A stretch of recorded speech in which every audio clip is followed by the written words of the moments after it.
నీకోసం మంచి మాటలు మిత్రమా. జీవితం విలువ ఏమిటో జీవితం గెలిచిన వాడి కంటే ఓడిన వాడికే ఎక్కువగా తెలుస్తుంది. నిద్రపోయేటప్పుడు ప్రశాంతంగాను, నిద్ర లేచిన తరువాత సంతోషంగాను ఎవరైతే ఉంటారో వాళ్లే నిజమైన కోటీశ్వర్లు.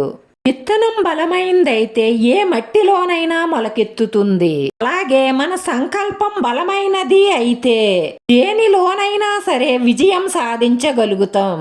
మిత్రమా, ఈ రోజుల్లో ఏ బంధం కూడా గొప్పది కాదు. నీతో అవసరం ఉన్నంత వరకే ఏ బంధమైనా, ఏ బంధుత్వాలైనా అవసరం తీరిపోతే ఏ బంధమైనా భారమే అవుతుంది. ఒక వ్యక్తి ఎంతటి మేధావి అయినా సరే మరుక్షణం ఏం జరుగుతుందో తెలియని అజ్ఞాని అని గుర్తుంచుకోండి మిత్రమా. ఆవేశంతో పరిగెట్టడం కంటే ఆలోచనతో నడవడం మిన్న. నీ జీవితంలో కొన్నిసార్లు ఒంటరిగా నడవవలసిన సమయం రావచ్చు. అది చాలా కష్టంగానే ఉంటుంది. కానీ ఆ ఒంటరితనమే డబ్బు విలువ, చదువు విలువ, మనుషుల విలువ, కష్టం విలువ, సమయం విలువ, జీవితం విలువ అన్నీ నేర్పిస్తుందని గుర్తుంచుకో మిత్రమా. జీవితంలో కొన్నిసార్లు విలువైన గుణపాఠాలను విలువలేని మనుషుల వల్లే నేర్చుకుంటాము.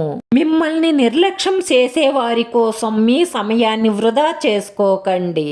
మనిషి అందంగా ఉంటే సరిపోదు, మనసు అందంగా ఉండాలి. ఎక్కువగా చదువుకుంటే సరిపోదు, చక్కటి సంస్కారం ఉండాలి.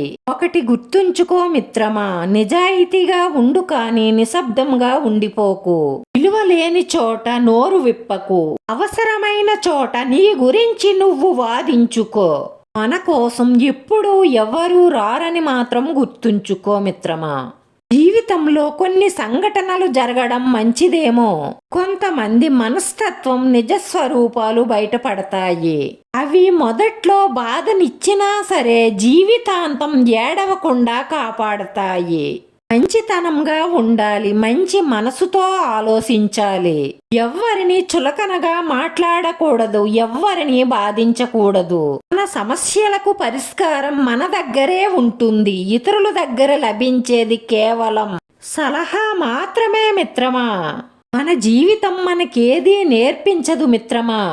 మన జీవితంలో ఎదురయ్యే కొందరి మనసుల ద్వారానే నేర్చుకోవాలి. నీ జీవితానికి నువ్వే గురువు.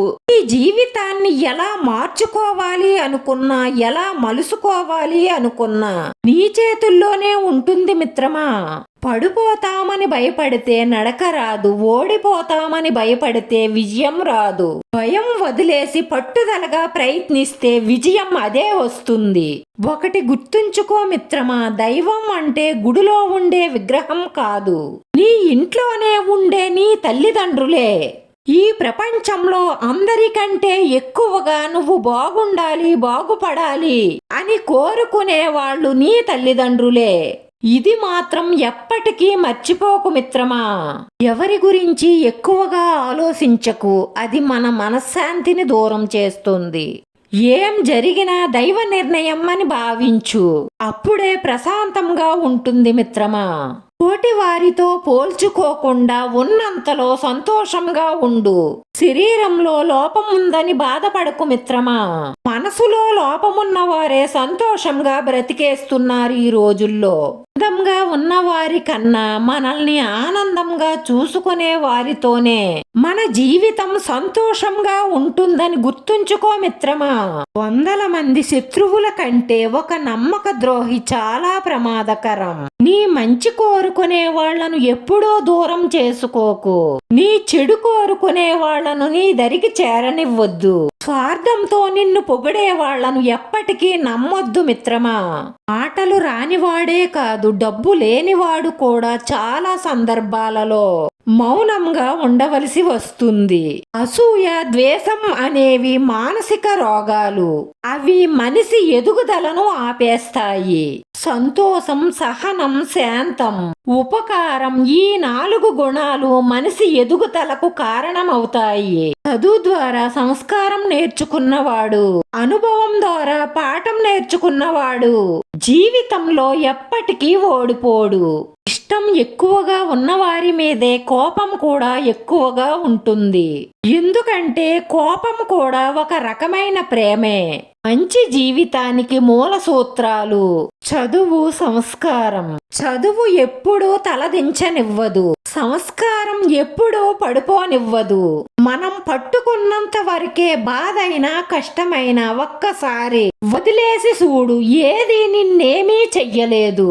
ఇల్లు బాగుండాలి అంటే బాధ్యత గల తండ్రి ఉండాలి. సమాజం బాగుండాలి అంటే బలమైన నాయకుడు ఉండాలి. కానీ మనం బాగుండాలి అంటే మనల్ని అర్థం చేసుకునే భాగస్వామి ఉండాలి. ఒక తెలివైన స్త్రీ తనకన్నా అందంగా ఉన్నా చెప్పదు, తనలోనే దాచుకుంటుంది. ఎవరినైనా ఇష్టపడిన సంగతి మగాడికి చెప్పదు. అది ఏ బంధమైనా ఒకరిని ఇష్టపడి వదిలేస్తే ఆ సంగతి తెలివైన స్త్రీ తన భర్తకు చెప్పదు. తన మనసులో ఉన్న కోరికను మగాడికి వెంటనే చెప్పదు.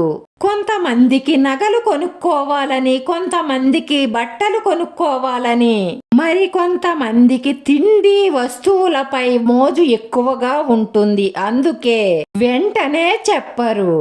లైంగిక సంబంధాల గురించి, యుక్త వయసులో కలిగే ప్రేమ వంటి సంబంధాల గురించి భర్తకు చెప్పరు. ఒక తెలివైన స్త్రీ తమ ఆర్థిక విషయాల గురించి, అలాగే తమ వ్యక్తిగత సమస్యల గురించి కూడా ఒక మగవాడికి చెప్పరు. ఒక తెలివైన స్త్రీ తను తెలివైనదని ఒప్పుకోరు. ఇలా కొన్ని రహస్యాలను గోప్యంగా ఉంచుతారు. ఎందుకంటే అపనమ్మకం కలిగే అవకాశం ఉంటుంది, బంధం దెబ్బతింటుంది.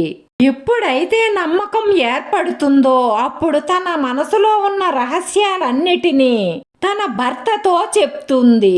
ఏ మగాడైనా సరే తేడా చేస్తే మాత్రం తాట తీస్తుంది సుమండి. ఇన్ని మంచి మాటల్లో మీకు ఏ మంచి మాట నచ్చిందో కామెంట్ చెయ్యండి. వీడియో నచ్చితే లైక్ చేయండి, షేర్ చేయండి, సబ్స్క్రైబ్ చేసుకుని పక్కనే ఉన్న బెల్ ఐకాన్ క్లిక్ చేస్తే నేను పెట్టి ప్రతి వీడియో కూడా మీకు వెంటనే నోటిఫికేషన్ వస్తుంది. ధన్యవాదాలు మిత్రమా.